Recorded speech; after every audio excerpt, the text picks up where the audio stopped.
Our teacher tonight is George Wallace. He's a well-known poet from the New York, Long Island area, and he traveled here tonight. He has a new book out. I'm going to read a little bit from his bio. George Wallace is writer in residence at the Walt Whitman birthplace, author of 40 chapbooks of poetry, and creator of such poetry initiatives as Poetry Bay, Poets Building Bridges, Radio Poetic, and Flash Boulevard. Based in New York City, he travels worldwide to share his work and has been the recipient of many honors and awards at international poetry festivals.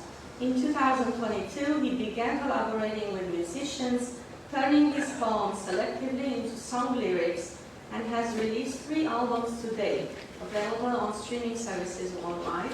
And I want to read, because I like it so much, the little tiny excerpt that's printed on the flyer. But I think it's so cool to share. And it goes like this. Some folks say we should dance like no one's looking. I say dance like the whole world's watching. Dance for lovers and losers at both ends of the leash. Dance for the freely addicted, for the rebel at the hangman's noose. Dance like there's no tomorrow. Dance like your life hangs in the balance, because it does. And here it is. Please welcome George Wallace.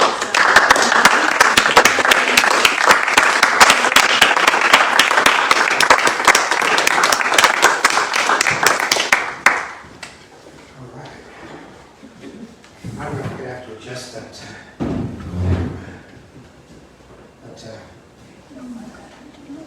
Where's the age that I might have to sit there? Okay, but I think, yeah. Yeah. If you're are you gonna sit?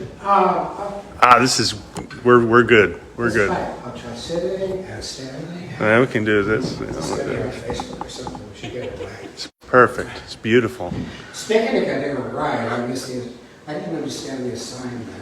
I was supposed to talk about William Carlos Williams. Yeah. Yes. Yeah, why not? Yeah. Of his or one related to him, which I'm always happy to do when I come here, and even when I don't come here, I do talk about William Carlos Williams. Having grown up on Long Island, as maybe some of you have grown up in the shadow of New York City, and at some point in your life thought that Bleecker Street was your playground, your backyard. It was true for me that growing up in the New York area, that through my sister, who was 6 years older than me, and an out-and-out beatmaker, Bleecker Street was my literary family backyard. Just as I had a blood family, I also had a literary family, literary cultural family through my sister and her interests. I don't know why my sister was so influential on me, because I didn't like her.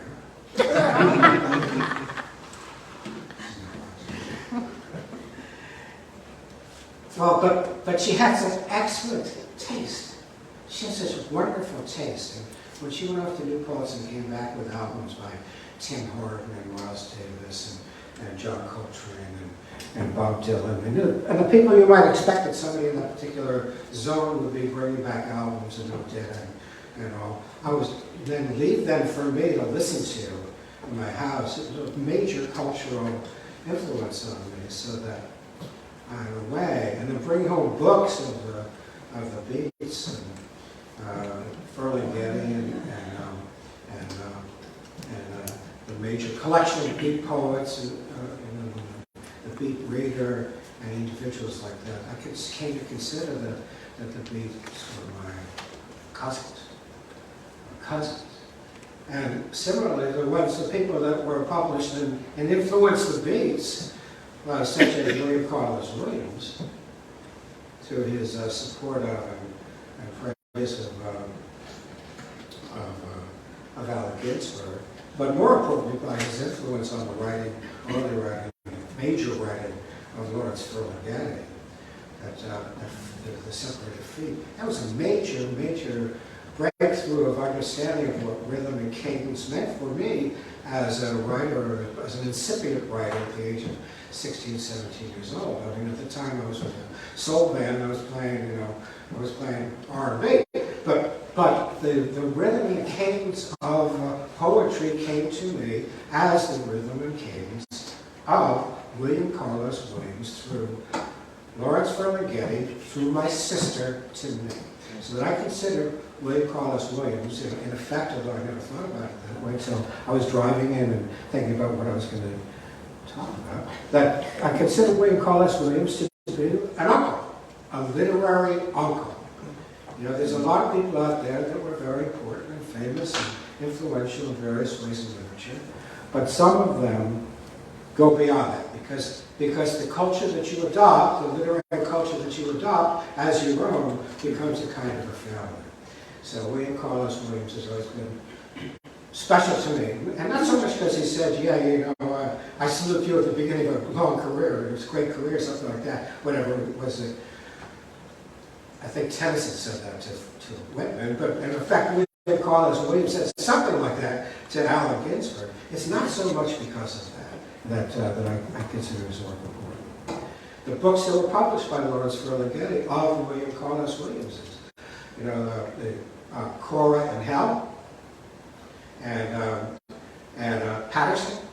No, Patterson maybe it was New Directions, or maybe it was also City Lights. These were books that my sister dropped on me at the age of 14, 15 years old, and I grew up with them. I grew into my understanding of literature through those books.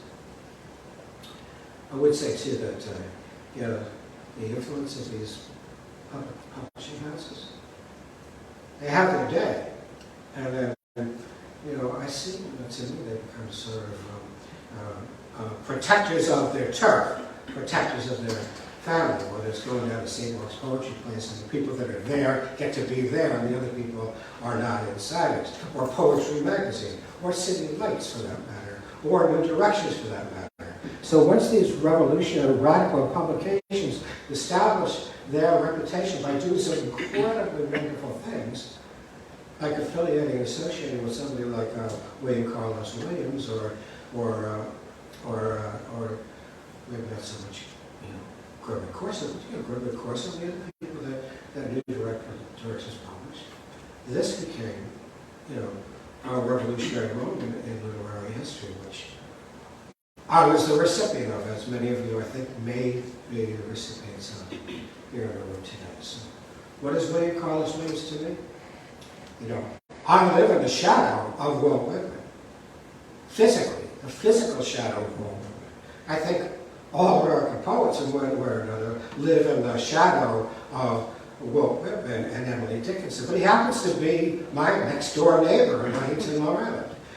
You know, William Carlos Williams happens to be your next-door neighbor here in Patterson or in Rutherford.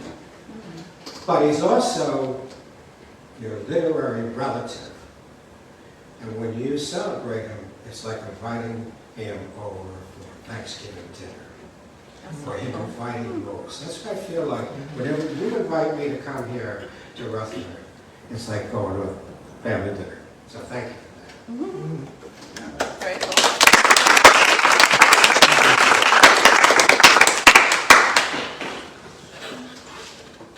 That's what came with the New Yorker and the Inside Anthology, which had a number of people here in it, and had a very nice run, 11 pages, and brought along a couple of poets who were in it, and Anton, I think, read that evening, as well as Danny Shutt and 42 other people.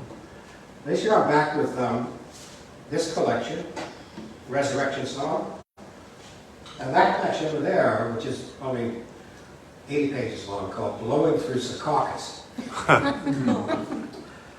which On the way to Rutherford. On the way to Rutherford. which I learned pretty much, you know, it's in one afternoon. You know, there's vignettes, situations, personalities, and such. New Jersey type book, which that's myself 10 bucks. This is 20 bucks. 5 copies of Blowing Through Secaucus. And one thing I should mention about both these books is that, you know, Claudia very nicely mentioned in the bio that I sent her, that we're doing a lot of recording of music with putting some of the poems to music. There's a whole album of music that's come, and spoken word that came from Love and Through Secaucus, and we pushed that around last summer into last fall. The music was by Kevin Twig. This book we're doing the music now, and there's a big debut on August 24th for it. So this is kind of like you're getting a quick peek at an early peek at what this book is about. But if you come to Otto Shrunken Hag on August 24th in New York City, you'll hear like 8 different musicians performing songs based on this album, based on this book, which is, sounds like, yeah, whatever, but one of the cuts has Paul Simon's bass player as a backer to the piece. Another one is Dee Dee Champagne and her punk rock, world. Another one is Alan Submergent, an Armenian-American folk musician who's put us on to the kind of music that he does. So it's going to be pretty eclectic. And I hope that if you get down there, you'll hear it for yourself. I will now read you 5 or 6 poems from the collection, including that one that Claudia read from. And listen eagerly to all of you and wrap up with one more poem. So probably one of the more political poems in the collection, being the state of affairs in some parts of America these days, and not just in America, but other places. They are burning their books. They are burning your books in paradise again. But they cannot burn your heart, or the living language which ripens your mouth. They cannot burn the defiance which flowers your lungs.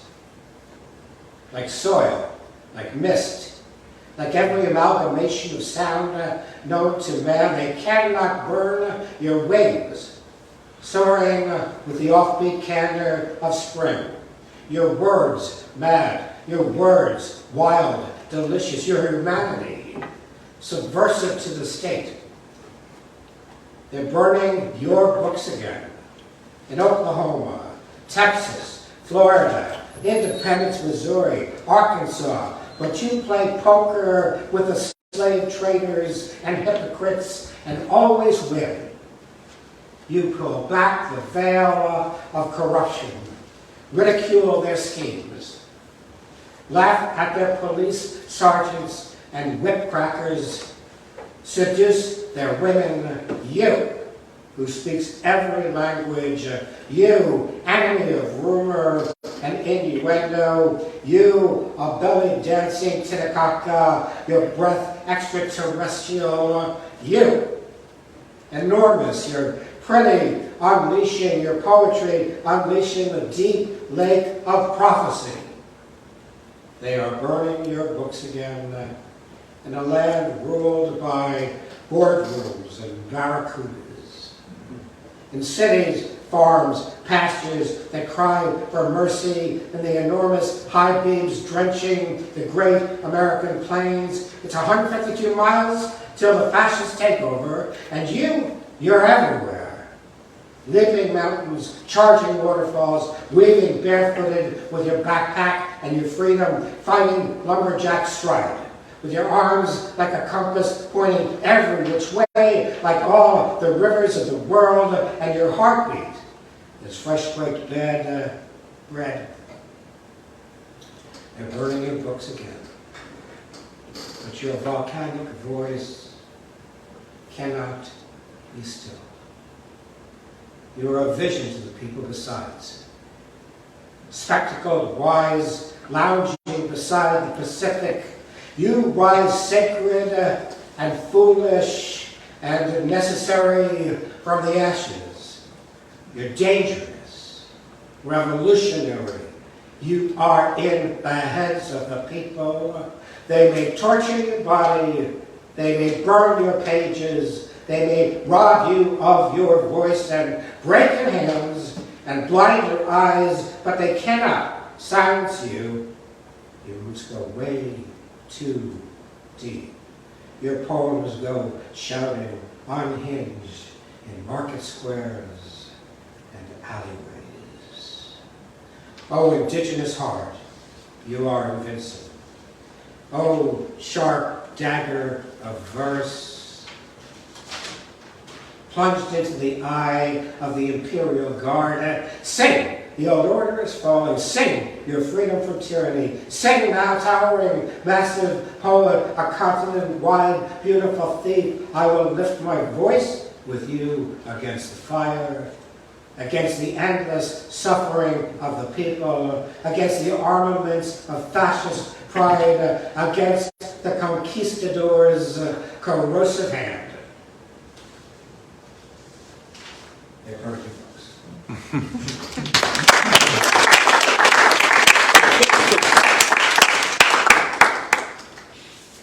As you may be able to pull from that, there's a lot of music I'm building into these things. And some of the poems, the versions that I'm reading to you, were rewrites for the musicians, so that they're almost converted into lyrics, so they don't match one-on-one some of these. This one's called Coltrane on the Turntable, Devil in My Heart. Coltrane, can you hear that? Yeah. Good. Coltrane on the turntable, Devil in My Heart. A love supreme is playing and slow, and I still love you just like I used to, in the blue notes, in the grace notes, in the silent notes. Oh, heaven, that moves me as if one vibration. The wind picks up, pigeons take flight, the stars come out, and we make love, and the furnaces and the factories blow and blow, and the East River flows like any river flows. Sing me a song. We all roll in slow as hell. This is how we do. And hell's got nothing on me and you. Listen, little sister. Listen, little sister. I'm 8 feet tall. I live on rooftops. I write these lines for you because I can do anything you need me to. Yes, I can do anything. Surprise me if you used to. Surprise me if you used to. Paradise is lost, but the night is still young.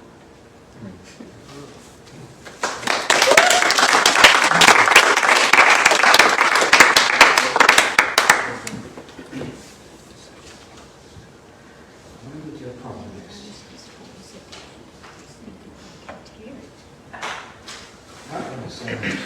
If I can't dance, it's not my revolution. So she insisted there had to be some kind of joy in the politics of it. If I can't dance, it's my revolution. Well, that's half of the reason why I wrote this poem. The other half is because, I'm a bad dancer. So, George, get up and dance. I said, they used to say, dance like nobody's watching. And I was like, oh, this made no sense to me. Right? So when I put together the idea of Emma Goldman saying, dance like, if it's not my revolution, if it's not my dance, if I can't dance, it's not my revolution, and people saying dance like there's nobody watching, I came up with the idea I should dance like everybody's watching. Like everybody's watching. So that's what this, it's actually the end poem of the book, dance like everyone's watching, 243.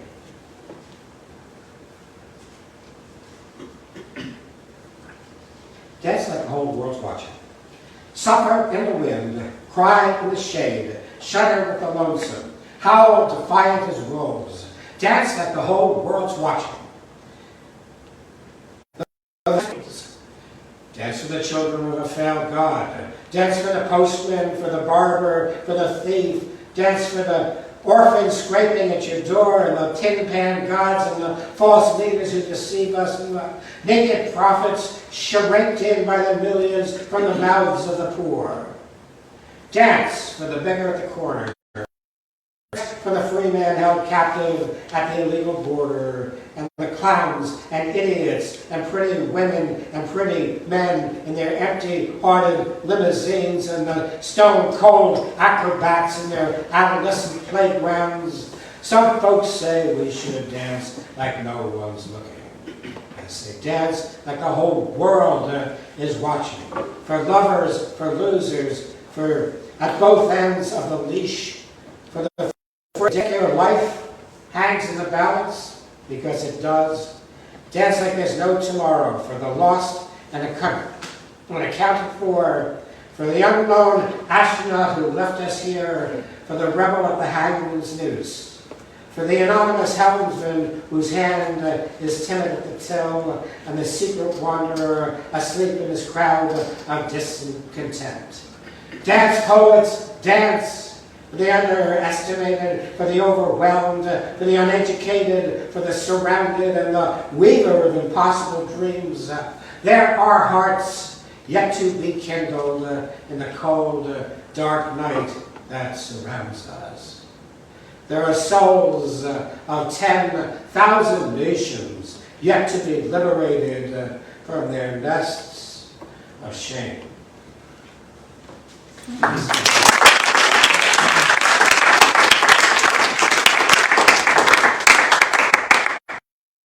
A rewrite of Genesis. Of who? Genesis. Oh, Genesis. Genesis. For all we know, this is paradise. What if apples were still apples? Snakes, still snakes.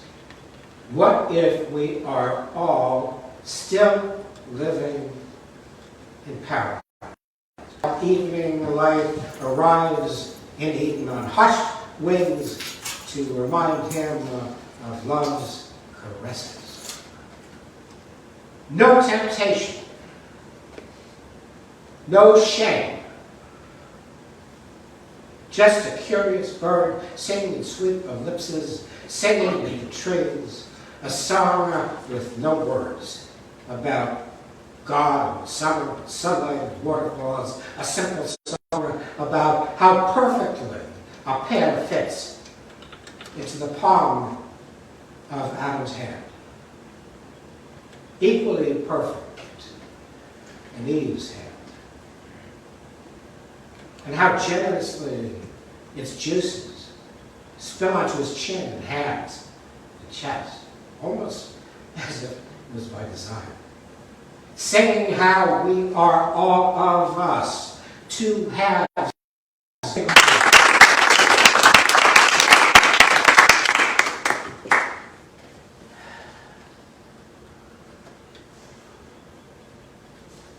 everybody's here. It's on YouTube, so you can hear it. It's called Everybody's a Flower. You imagine Paul Simon's bass player, doing this battle. I actually had to almost to rip the reggae out of my mouth in order for myself not to be like co-opting, Jamaican accent. Everybody is a flower. In the beginning, everyone was a flower and had their moment. Everyone's a flower. Everybody's a flower. Everyone's a flower. Thank you.